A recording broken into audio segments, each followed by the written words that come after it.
The moment I opened my eyes, my head felt dizzy, my chest heavy, and I nearly threw up. In my arms lay a beautiful little child, fast asleep, her tiny hand clutched tightly at my clothes, her breathing calm and steady. On the bedside table, there was an empty bottle of sleeping pills. I grabbed my phone from the pillow and dialed 120. When I woke up again, the sharp smell of disinfectant filled my nose. Luckily, she was brought here in time. She's out of danger now, the doctor said. He warned seriously. As her family member, you need to watch her mental state carefully. Patients with depression are prone to suicidal behavior. A man's low voice replied. I understand, doctor. Thank you. The door opened and closed. I opened my eyes and saw a sorrowful face. It was Lu Hancho, the man the original owner loved deeply but could never have.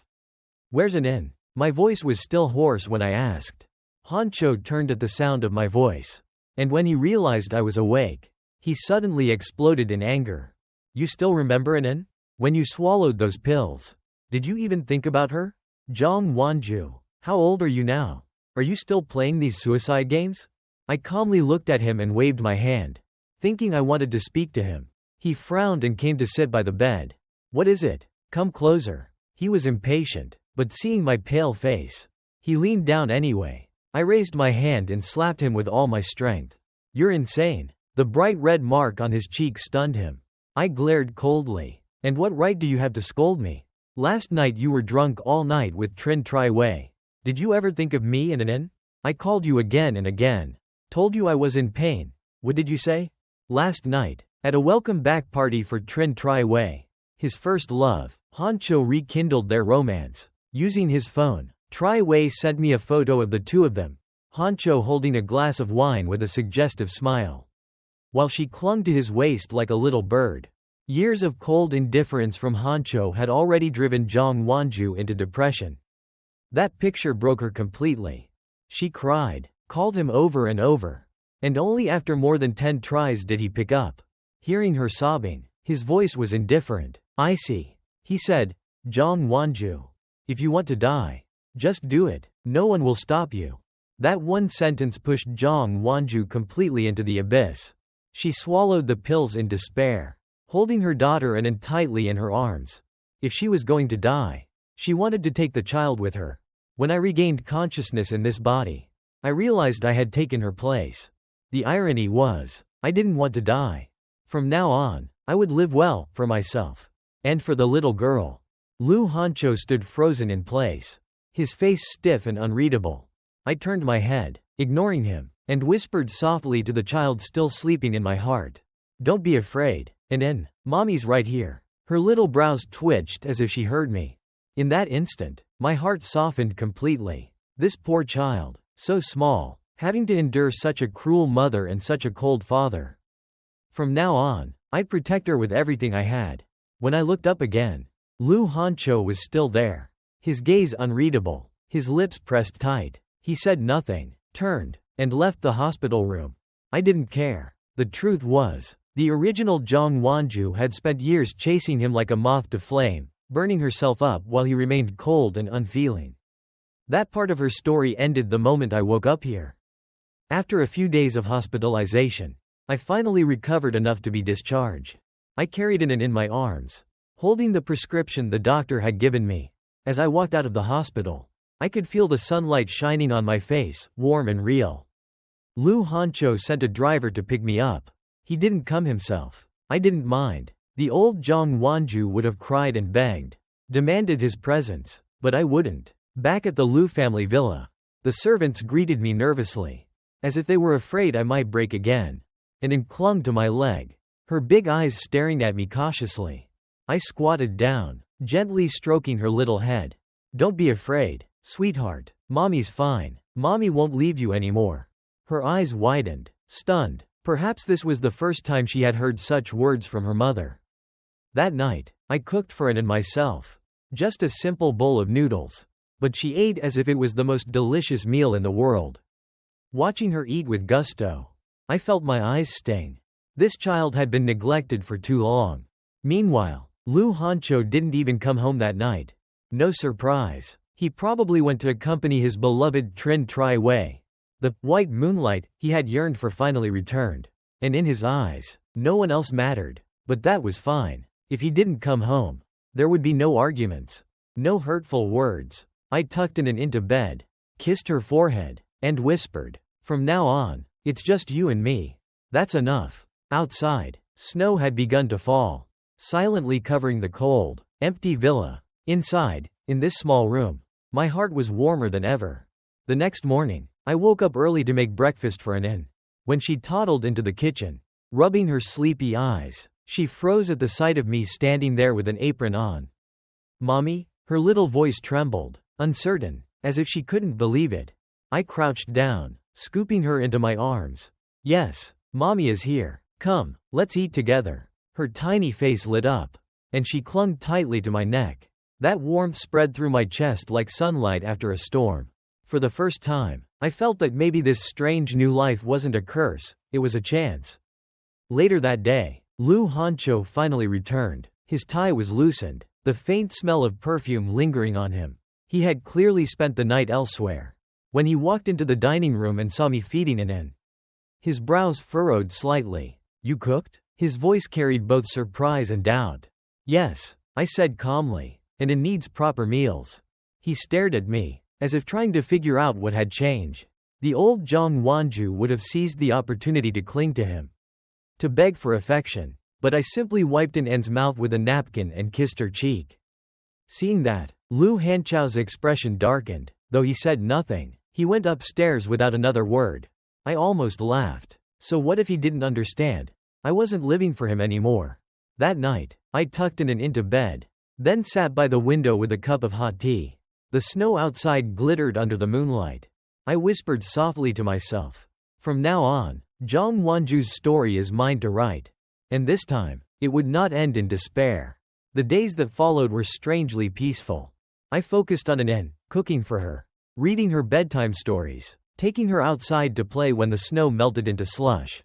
Slowly, she began to smile more, to laugh like a real child instead of shrinking into herself like a frightened kitten. One evening, as I was teaching her how to draw clumsy circles with crayons, Lu Hancho came home earlier than usual. He stood at the doorway for a long moment, watching us, and Anne noticed him first. Her little hand trembled, and she immediately pulled the drawing closer, as if afraid he would take it away. I reached over and squeezed her hand reassuringly. "It's okay. Daddy won't take it, right, Daddy?" Lu Hanchao's eyes flickered. For a second, something complicated passed over his face. But he only said, "I'll be upstairs." He turned and left, footsteps heavy against the polished floor. I exhaled slowly. Once upon a time, his indifference would have pierced Zhang Wanju's heart like a knife. But now, it barely scratched the surface of mine. Because my heart was no longer his to wound. Late at night, when the villa grew quiet, I often found myself thinking of the woman named Trin Tri Wei, his so-called white moonlight. It was laughable. She returned, and he abandoned his wife and daughter without hesitation. But that was his choice. And soon enough, he would learn that choices always come with consequences.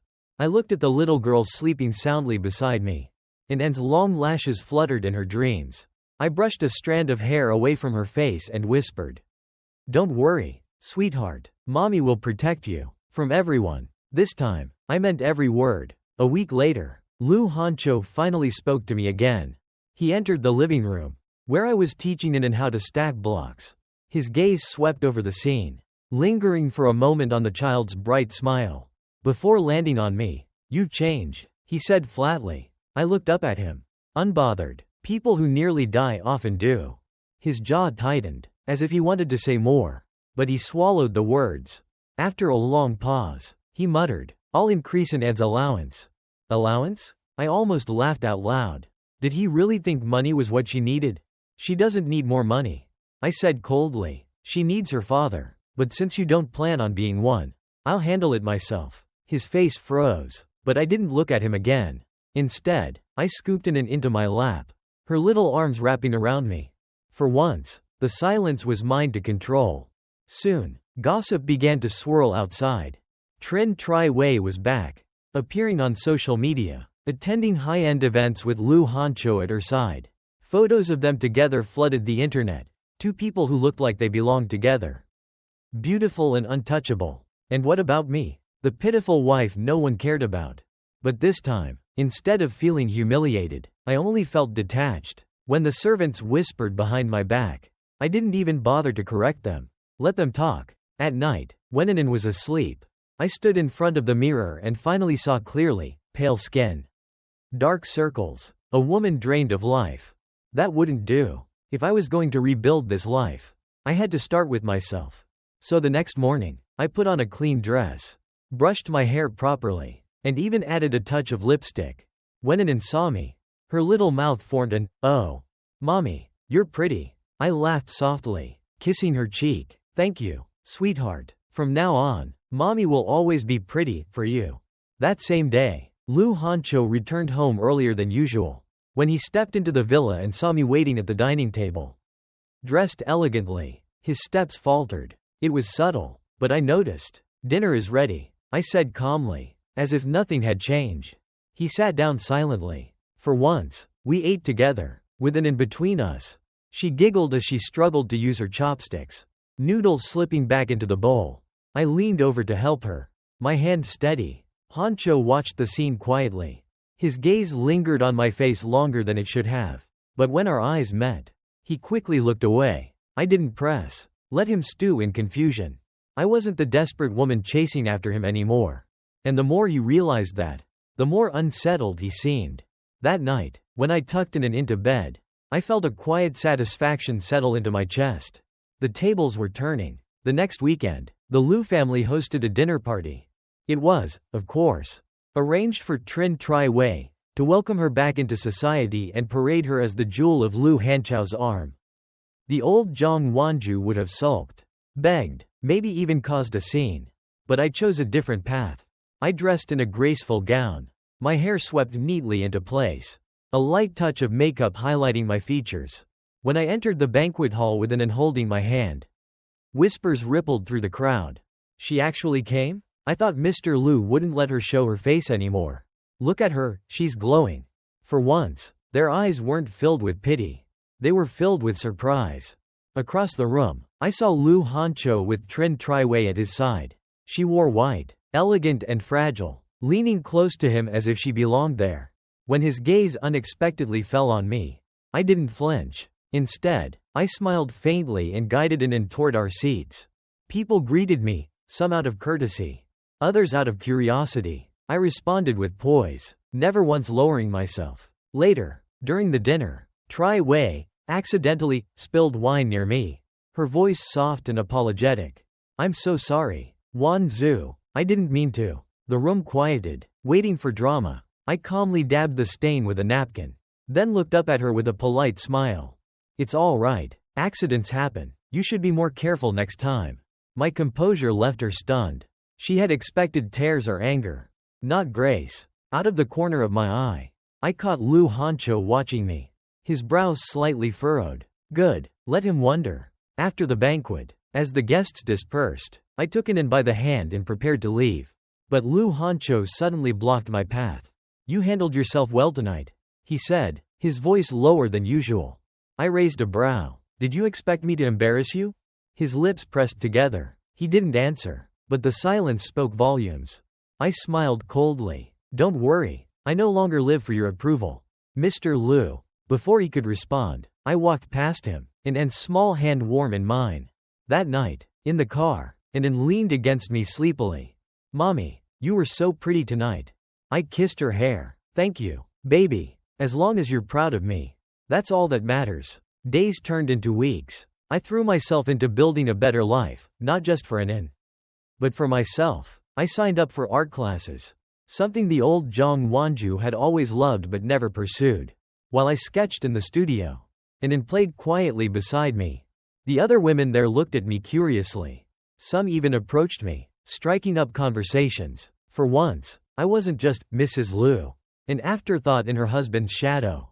I was me, and I liked it. Of course, Lu Hancho noticed. One evening, he returned home earlier than expected and found me painting by the window. Soft music playing, and Anan asleep in her room. He stood there in silence for a long time before finally asking, "Why are you doing all this?" I didn't even look up from my canvas. Because life is worth living, I replied, even if someone else doesn't see my value. When I finally glanced at him, his expression was unreadable, and for the first time, I saw something in his eyes that looked almost like doubt. The next morning, I took Anne into the park. She laughed as she chased after pigeons, her cheeks pink from the cold. When I bent down to tie her scarf tighter, a woman nearby smiled at me. "Your daughter is adorable." I smiled back politely. "Thank you." It was such a small moment, yet it warmed me more than any luxury banquet ever could. Later, when I carried Anne back to the car, I noticed a familiar figure leaning against it, Lu Hancho. "What are you doing here?" I asked flatly. His gaze flicked to Anne, then back to me. "I came to pick you up." I arched a brow. "Since when do you play chauffeur?" He didn't answer, only opened the car door for us. For Anne's sake, I didn't argue, but inside, I couldn't help but wonder why he suddenly cared. In the days that followed, his presence became harder to ignore. Sometimes he came home earlier. Sometimes he quietly joined us at the dinner table, though he rarely spoke, and Anne began to notice. "Daddy's here again," she whispered to me one night, almost in disbelief. I only stroked her hair. "Don't get used to it, sweetheart. People don't change so easily." Still, I couldn't deny the faint flicker of something strange in my chest. The turning point came when Anne fell ill. One evening, she burned with fever, her small body trembling as she whimpered in her sleep. My heart clenched with fear. I rushed to gather her things when suddenly Lu Hancho appeared, his face pale. "I'll drive," he said, taking Anne into his arms. For once, his cold expression cracked, replaced by genuine panic. He drove recklessly to the hospital, refusing to let anyone else touch her until the doctor took over. I watched him pace outside the room, his fists clenched, his lips pressed tight. In that moment, I realized he wasn't as heartless as he wanted the world to believe. When the doctor finally said Anne would be fine after rest and medicine, Hancho sank into a chair, covering his face with his hands. Relief washed over him like a storm breaking. He sat by Anne's bed the whole night, never once leaving her side. I stayed quiet, watching from across the room. The sight of this man, usually so cold, reduced to raw vulnerability for the sake of a child, it stirred something deep inside me. But I pushed it down, because feelings like that were dangerous. The next morning, when Anne's fever broke, she opened her eyes and saw him first. "Daddy," she whispered weakly. His hand trembled as he brushed her hair back. "Daddy's here." Her tiny fingers wrapped around his. And for once, he didn't pull away. My throat tightened. Maybe, just maybe, Anne would finally have the father she deserved. But as for me, I couldn't allow myself to hope. Not yet. News of the hospital visit spread quickly.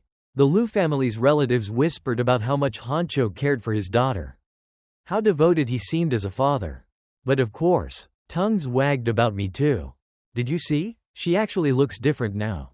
She seems stronger, more confident. Could it be that Mr. Lu is starting to notice her again?" I ignored them. Gossip was meaningless. What mattered was that Anne was healthy again. Still, Hancho's behavior toward me subtly shifted. Sometimes, his gaze lingered a little longer.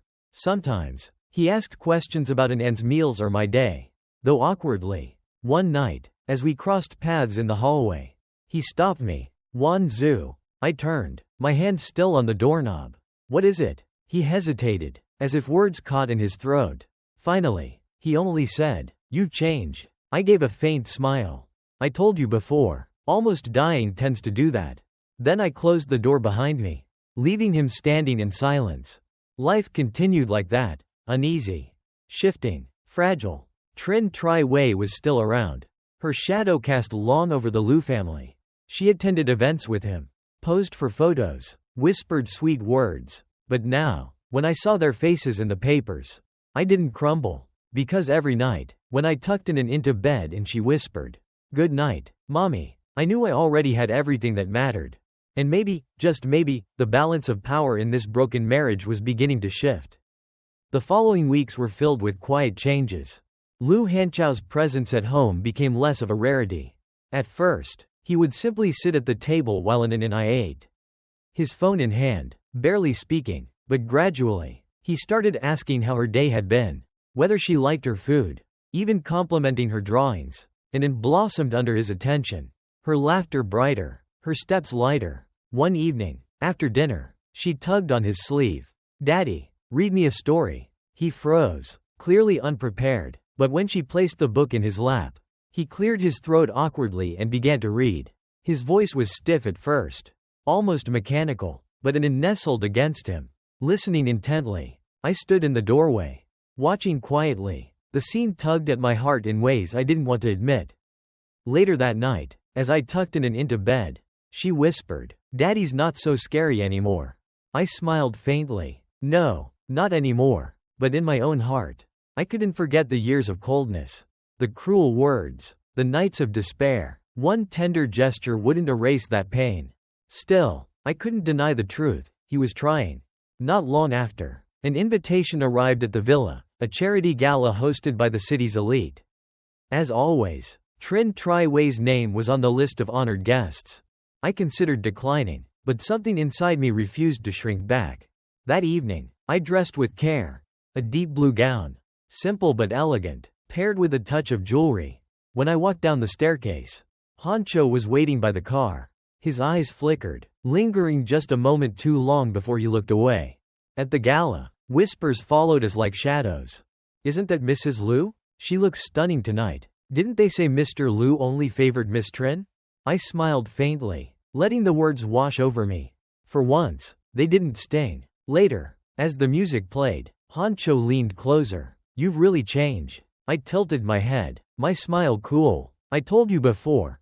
Life is too short to waste on despair." His gaze darkened, but he said nothing more. When we returned home, and was already asleep, I lingered in her room, brushing a strand of hair from her face. In that quiet moment, I realized something important. Whether or not Hancho changed, whether or not the world believed in me, I had already chosen a new path. One where I would never again beg for love that wasn't freely given. And as the snow fell silently outside, I felt, for the first time in years, truly alive. The days blurred into weeks, and the villa no longer felt like a cold cage, and filled it with laughter. And somehow, even Lu Hanchao's presence no longer carried the same icy weight. He still came home late sometimes, still answered calls in hushed tones that I knew belonged to Trin Tri-Wei. But he was no longer the untouchable shadow he once was. At dinner, he listened when Anan spoke, asked about her little drawings, and even praised her clumsy songs. One night, after tucking her into bed, I stepped into the hallway only to find him leaning against the wall. Arms crossed. "You're different," he said again, as if still unable to grasp the change. I met his eyes steadily. "No, I'm just myself." Maybe for the first time, something flickered in his gaze, but he looked away. Rumors in the city grew louder. People whispered about the cold Mrs. Liu who suddenly bloomed like a flower after winter. At charity events and galas, I was no longer invisible. I laughed, spoke, carried myself with poise. Men noticed, women envied. And Hancho noticed too. Once, at a banquet, I caught him watching me across the room. His expression unreadable as another gentleman complimented my painting at the art exhibit. For the first time, the power dynamic shifted. He was the one watching, uncertain, while I was the one untouchable. But peace never lasted long. Trin Tri-Wei began to grow restless. Her hold on Hancho was not as strong as she believed. One evening, she arrived uninvited at the villa, her eyes red from crying. "Hancho, you said you'd always be there for me. Why are you pulling away?" Her words echoed through the foyer, but I only carried Anan upstairs, refusing to give her the satisfaction of a reaction. Later, when he came to my room, his face was dark with conflict. "You don't have to endure her visits," he muttered. I laughed softly. "Endure? She doesn't matter to me anymore. Not her, not even you." The silence that followed was thick enough to choke on. From then on, something shifted between us. He no longer flaunted Tri-Wei so openly, no longer let her intrude on the household. Instead, he spent more evenings at home, sometimes in the study, sometimes simply sitting silently while Anan played on the carpet. And then came the night of the snowstorm. The power went out, the wind howled against the windows, and Anan woke up crying. I wrapped her in blankets, soothing her softly. When Hancho entered with a flashlight, he crouched beside us, His usually composed face softened by the flickering light. "She's afraid," I whispered. "I know," he said quietly, gathering Ninan into his arms. She clung to him, burying her face in his chest. And for the first time, she called him with certainty. "Daddy, don't go." He froze, then held her tighter. "I won't." That night, the three of us sat together in the dim glow of the flashlight. The storm raging outside. For the first time, the villa felt like a home. Not a prison. But I knew better than to be lulled by warmth. When morning came, so did reality. The world outside had not changed. And neither had the scars inside me. Still, when I looked at Ann's peaceful smile, I knew I had made the right choice to live again. She deserved a mother who fought, not one who gave up. And maybe, just maybe, Lu Hancho was beginning to realize what he had almost destroyed. Snowflake weeks later, his actions spoke louder than his silence. He began rejecting social invitations, declining parties where Trin Tri Wei would appear. He started spending evenings with us. Sometimes awkwardly, sometimes quietly, but always present. One evening, as Ann fell asleep in his arms, I caught him staring at me over her head. "What are you looking at?" I asked. His voice was low, rough, the woman I should have seen from the start. I felt my breath hitch, but I refused to let his words pierce me. "It's too late for regret, Hancho." Yet even as I said it, I wasn't sure if I believed it. Because life had a cruel way of softening even the hardest hearts. And mine, no matter how much I resisted, was beginning to waver. Crescent Moon, the story had begun with despair. But now, a new chapter was unfolding, one filled with tension, redemption, and the fragile hope of something more. Spring crept into the city quietly, melting the last of the snow. For the first time in years, the villa's garden bloomed with color. I took Ann outside to play, her laughter echoing like silver bells. Lu Hancho watched from the balcony above. He didn't say a word, but I felt his gaze on us, steady, lingering, almost yearning. Things between us had shifted. He was no longer the cold stranger who came and went as he pleased. Now he asked about Ann's favorite foods, adjusted his schedule to attend her doctor's visits, even sat through her clumsy piano lessons. But with every step he took closer, I built another wall inside me. Because I remembered the night he told me to die if I wanted. The years of neglect, the way despair had eaten the old Zhang Wanju alive. One evening, after putting Ann into bed, I found him waiting in the living room. A single lamp cast shadows across his face. Sharp and handsome, but also weary. "We need to talk," he said. I stayed standing, my arms crossed. "About what?" "About us." His tone was heavy, almost pleading. "Wan Zhu, I was wrong." I laughed, cold and sharp. "Wrong? Do you even know how many nights I begged for a single kind word? How many times I broke down while you walked away without a glance? You don't get to erase that with one apology." He flinched, but didn't retreat. "I can't change the past. But I want to try for the future. For Ann, for you." For a moment, my heart wavered. His eyes, usually distant, now burned with raw sincerity. But I forced myself to look away. "This isn't about me anymore. I'll never let Ann grow up watching her mother crawl for love. If you want to be a father, then be one. But as for being my husband, that's no longer your right." Silence fell between us. He didn't argue, didn't storm away like before. He just sat there, staring at me as if seeing me for the first time. Days later, fate tested us again. Trin Tri Wei returned, not just as a socialite but as an enemy. She appeared at the art exhibition where one of my paintings was displayed. Her smile was sweet, but her words poisoned. "Wan Zhu, I must admit, you surprise me. You finally learned how to stand on your own." I met her gaze coolly. Independence was never something you could understand.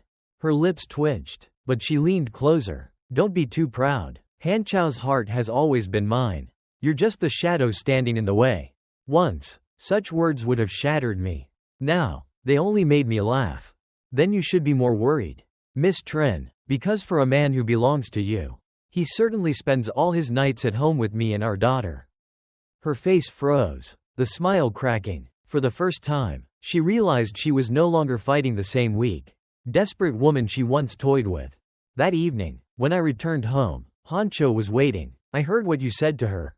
"And?" I asked. Instead of answering, he stepped closer, his voice low. "You're stronger than anyone I've ever known. I don't deserve you, but I can't stop wanting you." The confession left me shaken, though I masked it with a steady glare. Wanting me isn't enough. Respecting me is. Summer arrived, and grew taller, chattier, bolder. Every time she clutched her father's hand, my walls weakened just a little. Because I couldn't deny what I saw, his effort, his devotion, his silent apologies written in every gesture. One night, as fireworks lit up the sky for a holiday celebration, and clapped her hands and begged, "Mommy, Daddy, let's watch together." She tugged us both to the balcony, squeezing our hands into hers. For the first time, the three of us stood side by side, the sparks of light reflecting in her wide eyes. She giggled, swaying between us, and in that moment, we looked like a family. A real family. And for the first time, I allowed myself to wonder if redemption was possible. But life was never that simple. Whispers in society grew harsher. Some praised my transformation. Others mocked me as a temporary distraction until Honcho tired again. Invitations arrived with my name written beside his, but always paired with sideways glances. I bore it with grace, because I no longer lived for their approval. Yet deep inside, the battle raged on. Could I ever forgive him? Could I ever let go of the past enough to let him in? As I watched An sleeping peacefully between us one quiet night, I realized the answer wasn't simple. But one thing was certain. I was no longer the broken woman begging for love. This time, the choice would be mine. Autumn arrived with golden leaves swirling across the city streets. The chill in the air reminded me of the first time I had woken up in this body, weak, broken, suffocated by despair. But now, when I stood in front of the mirror, I no longer saw a ghost. I saw a woman reborn. And had grown so much in those months. She laughed louder, smiled easier, and clung to her father's hand without fear. She no longer looked at him as if he were a stranger. And perhaps, in his own way, Lu Honcho had also changed. He came home earlier, sometimes even cooking simple meals with me. He drove in into school when his schedule allowed. He even started sitting beside me during art classes, watching quietly as I painted, though he never admitted why. But every step he took closer only made the past heavier in my chest. I could not forget the cold words that had pushed me to death's door. I could not erase the years when his indifference had killed the old Zhang Wanju piece by piece. One evening, after dinner, he stopped me in the hallway. "Wan Zhu." I turned, waiting. His voice was low. "What will it take for you to forgive me?" For a long moment, I said nothing. Then I met his eyes and answered. "Time, respect, and proof that you mean it, not just for a season. Not just until you get bored, but for life." His gaze darkened, but he nodded. "Then I'll prove it." But the world outside did not make it easy. Trin Tri Wei refused to fade into the background. She began spreading rumors, painting me as a manipulative wife clinging to a man who never loved me. Her circle of friends whispered louder, pushing me back into the role of the unwanted woman. One day, she cornered me at a charity event. "You can dress yourself up all you want, Zhang Wanju, but in the end, Hanchao's heart will always be mine." I smiled coolly. "Then why are you here? Fighting so hard for a man you supposedly already own?" Her face flushed with anger. Before she could reply, Honcho appeared at my side. He slipped his arm around my waist, something he had never done in public before, and said, "Wan Zhu is my wife. Remember that." The room fell silent. For the first time, he had chosen me openly. That night, as we drove home, I sat in silence, staring out the window. My heart twisted painfully, because no matter how much I wanted to believe him, doubt still lingered like a shadow. Winter returned, bringing snow and long nights. One evening, as I tucked in and into bed, she whispered, "Mommy, will you and Daddy always stay with me?" Her innocent eyes pierced my soul. I stroked her hair gently. "Yes, baby, Mommy will always be here. And Daddy too." Behind me, I felt Hanchao's presence. He had heard every word. Later, as I left An's room, he caught my wrist. "You said, Daddy too," he murmured. "Do you believe that?" I pulled my hand free. "That's up to you, not me." He looked at me with an intensity that made my breath catch. "Then watch me, Wan Zhu, watch me prove it." And so he did. Slowly, steadily, he cut ties with Trin Tri Wei. The tabloids shifted from their endless stories of him at her side to photos of him with An at the park. With me at events. With our family walking together like something whole. It wasn't perfect. The scars in my heart did not vanish overnight. But each day, as he stood by us, as he laughed with an N, as he listened to me without dismissing my words, I felt the walls inside me weaken. One snowy night, as I painted by the window, he approached quietly. "Wan Zhu," he said, his voice rough with emotion. I looked up. "What is it?" He held my gaze. No longer cold, no longer distant. "I love you." The words stunned me. For years, the old Zhang Wanju had begged to hear them, had bled herself dry chasing even a flicker of affection. And now, when I no longer begged, when I no longer needed them, he offered them freely. I set down my brush, my heart pounding. "Say it again. I love you," he repeated, firmer this time, not because of duty, not because of an N, but because you are you. And I was too blind to see it before.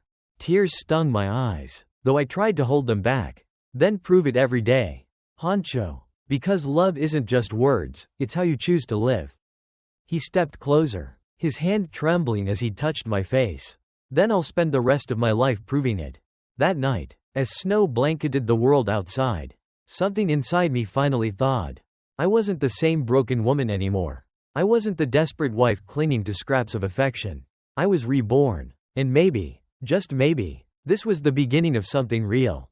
The new year arrived with fireworks exploding over the city skyline, and Anne clapped her little hands at the balcony, shouting with joy as sparks rained across the night sky. Beside her, Lu Hancho stood silently, his hand resting protectively on her shoulder. For once, I didn't feel the weight of loneliness pressing on me. For once, the three of us looked like a family. But happiness never came without a test. Soon after, a scandal erupted. Trin Tri Wei, desperate after being abandoned by Hancho, released fabricated stories to the press, painting me as a manipulative woman who had forced him into the marriage, accusing me of trying to poison her reputation. The tabloids exploded. The whispers returned, sharper than ever. "She's nothing but a schemer. Mr. Lu only stays with her for the child." In the past, such words would have destroyed me. Now, I stood tall. At a press conference, when reporters shoved microphones in my face, I looked straight into the cameras. "You want to know the truth? The truth is that I almost lost my life because of this marriage. But I chose to live, for my daughter, for myself. And now, no rumor, no malicious gossip, can take that away." The room fell silent. Even the reporters had no words. Later that evening, when we returned home, Hancho pulled me into his arms for the first time without hesitation. "You don't have to fight alone anymore," he said fiercely. "Let me stand beside you. Not behind you, not ahead of you, beside you." And for the first time, I let myself lean into him. The days that followed were a storm. Lawsuits were filed, reputations burned, and Trin Tri Wei's mask finally fell. The world saw her for what she truly was, a jealous woman who couldn't let go. Through it all, Hancho never wavered. He shielded me, defended me, and made his loyalty to our family public. The man who once told me to die now stood like a fortress around me. And I, slowly, painfully, began to believe him. One evening, after Anne had fallen asleep, I stood by the window with a cup of tea. Snowflakes drifted under the moonlight, soft and endless. Behind me, footsteps approached. Strong arms circled my waist, pulling me against his chest. I used to think love was weakness. Hancho whispered against my ear. But losing you showed me it's the only thing that gives life meaning. I turned to face him, my hand trembling as I touched his cheek. Do you know how many times I wished to hear those words? And how cruel it was that they came too late. His eyes burned with regret. Then let me spend every tomorrow making it right. My heart, long scarred, long frozen, finally cracked open. Tears slipped down my cheeks. Not from despair, but from release. I'll give you that chance, I whispered. For an N, for us. He kissed me then, fierce, desperate, filled with years of words unsaid. And for the first time, I didn't pull away. Months later, the villa no longer felt like a cage. It was alive, with an N's laughter, with the smell of fresh meals we cooked together, with the warmth of evenings spent side by side. I returned to painting seriously, even selling my work in galleries. People spoke of Mrs. Lu with admiration now, not as a shadow, but as a woman who had carved her own place in the world. And Hancho? He never broke his promise. He showed up, day after day, proving his love not with words alone, but with presence, patience, and persistence. On the night of Anne's 6th birthday, as candles flickered on her cake, she looked at both of us with bright eyes. "Mommy, Daddy, will we always be like this? Together?" Hanchow's hand found mine under the table, squeezing tightly. "Yes," he said firmly. "Always." I met his gaze, and for once, I didn't doubt, because we had walked through fire, through betrayal, through despair, and somehow, we had survived. Not the same as before, stronger. And when I blew out the candles with an N, I knew that this story, once filled with tragedy, had finally found its rebirth. Sparkles, the ending wasn't a fairy tale. It was better than that. It was real. 5 years later, the villa was no longer silent. Sunlight poured through the wide windows, warming the polished floors. Laughter echoed down the halls, and Anne's voice, brighter and bolder now at 11 years old, mixed with the squeals of a younger child. Yes, younger. Our son, barely 3, chased after his sister with clumsy steps, his little arms outstretched. "Gia, Gia, wait for me." I stood in the doorway, smiling as the two tumbled into the garden. Behind me, strong arms wrapped around my waist. "Careful," Hancho murmured, pressing a kiss to my temple. "They'll break something." I leaned into him with ease now. No longer guarded, no longer distant. "Let them. Childhood should be messy." He chuckled, the sound warm and unrecognizable compared to the cold man I had first known. "Messy, maybe, but they get that stubbornness from you." I tilted my head up, smirking. "And their mischief from you." Our eyes met, and in that quiet moment, I saw everything we had endured: pain, regret, redemption, and finally, love. The years hadn't erased the past, but they had built something stronger in its place. And Anne ran back, out of breath but beaming. "Mommy, Daddy, come play with us." The little boy followed, his tiny fists clutching a ball almost too big for him. I reached down to take their hands, and Hancho bent to scoop the boy into his arms. Together, we walked out into the garden, where the flowers bloomed brighter than ever. The world had once told me I wasn't enough, that I was disposable, that despair was my only ending. But standing here, surrounded by laughter, love, and the family we had rebuilt, I knew the truth. I hadn't just survived, I had been reborn.